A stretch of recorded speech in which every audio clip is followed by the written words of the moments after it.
When do federal courts have diversity jurisdiction? Imagine a scenario where a person from one state wants to bring a lawsuit against someone from another state, and the case involves significant amounts of money.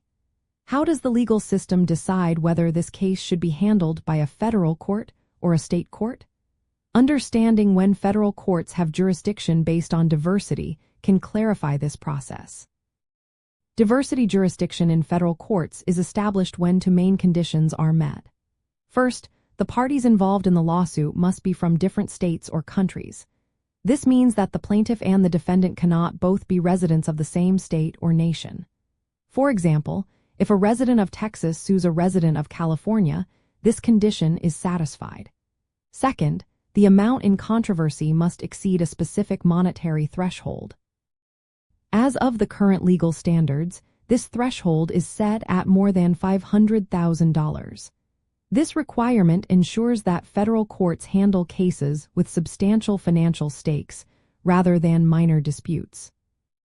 It is important to note that citizenship or residency is determined by the party's domicile, which refers to their permanent residence. For individuals, this is usually their primary home, while for corporations, it is generally the state where they are incorporated and where they have their principal place of business.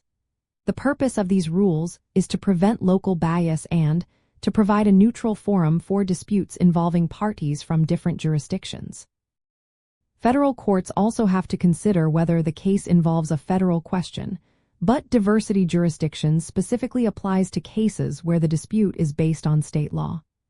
When these conditions are met, the case can be filed in a federal district court, providing a broader scope of jurisdiction and potentially more consistent legal standards across states.